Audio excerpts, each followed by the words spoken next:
Halo guys, nama saya Ricardo Jonathan Lim, nomor DIM saya 2019 0456 0003. Di video kali ini saya akan menjelaskan materi statistika FSI 112 yang berjudul probabilitas dan probabilitas bersyarat.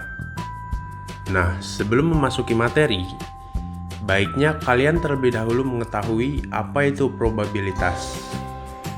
Probabilitas didefinisikan sebagai peluang atau kemungkinan suatu kejadian yang dapat terjadi di antara semua kemungkinan kejadian. Rumus dari probabilitas adalah P dalam kurung A sama dengan X per N. Keterangannya adalah P dalam kurung A diartikan sebagai probabilitas terjadinya kejadian A. X diartikan sebagai peristiwa yang dimaksud. Sementara N diartikan sebagai peristiwa yang mungkin terjadi. Nah, di sini saya memberikan dua contoh kasus yang berbeda. Yang pertama adalah pelemparan koin, yang kedua adalah pelemparan dadu. Pada pelemparan koin, memungkinkan terjadinya dua kejadian. Yang pertama adalah munculnya angka, yang kedua adalah munculnya gambar. Sedangkan pelemparan dadu memunculkan terjadinya 6 kejadian. Yang pertama adalah munculnya angka 1, munculnya angka 2, 3, 4, 5, atau 6. Nah, pelemparan koin dan pelemparan dadu disebut sebagai sample space atau ruang sampel. Sedangkan angka, gambar, dan angka 1-6 merupakan titik sampel. Nah, kita masuk ke contoh soal. Sebuah kantong terdiri dari 4 kelereng merah, 3 kelereng biru, dan 5 kelereng hijau. Dari kelereng-kelereng tersebut akan diambil 1 kelereng. Tentukan peluang terambilnya kelereng berwarna biru. Nah, langkah pertama yang kita harus lakukan untuk menjawab soal ini adalah kita harus menentukan banyak titik sampel atau N dalam kurung S. Nah, berdasarkan soal ini, sebuah kantong terdiri dari 4 kelereng merah, 3 kelereng biru, dan 5 kelereng hijau. Berarti angka-angka ini akan kita masukkan sebagai titik sampel. Jadi, 4 ditambah 3 ditambah 5 sama dengan 12. Sedangkan titik sampel kelereng birunya atau N dalam kurung A, yaitu ada 3 kelereng. Nah, sekarang kita masukkan ke dalam rumus. P sama dengan N dalam kurung A dibagi N dalam kurung S sama dengan 3/12 sama dengan 1/4. Jadi, peluang terambilnya kelereng berwarna biru adalah 1/4. Oke, sekarang kita masuk ke soal kedua. Dua buah koin dilempar bersamaan. Tentukan peluang muncul keduanya angka.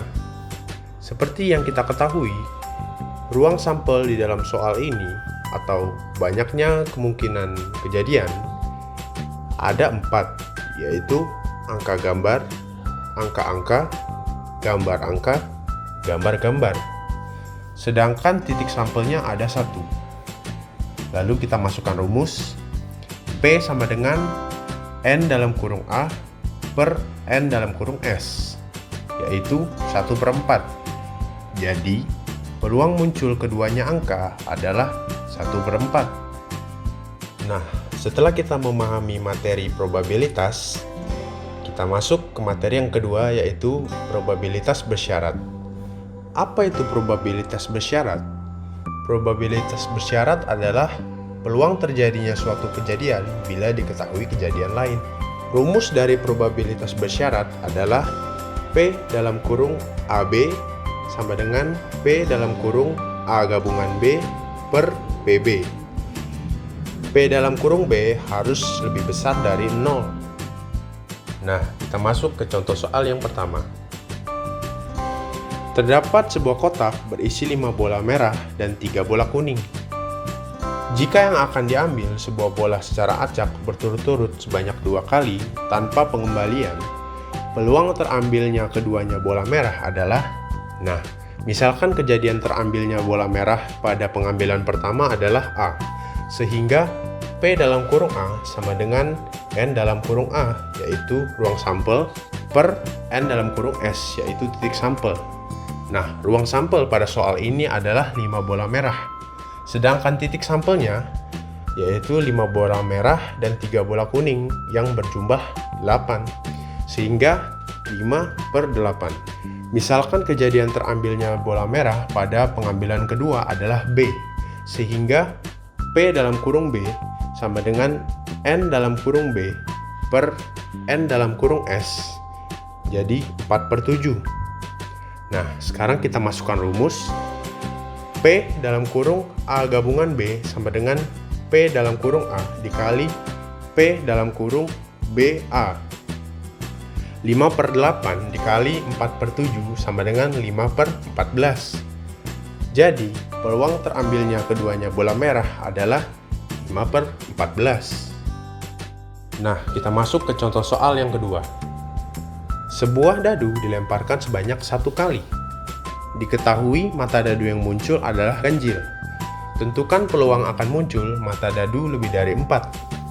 Nah, P dalam kurung A atau angka ganjilnya ada 3 di sini, yaitu 1, 2, dan 5. P dalam kurung B atau angka yang lebih dari 4 ada 2, yaitu 5 dan 6.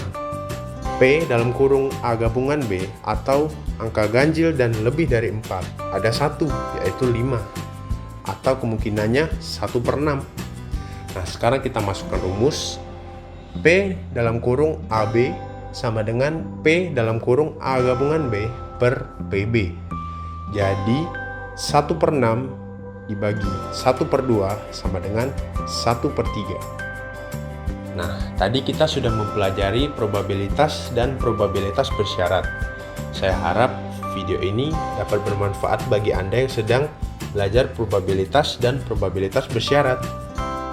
Terima kasih telah menyaksikan video ini. Jangan lupa like, komen, dan subscribe.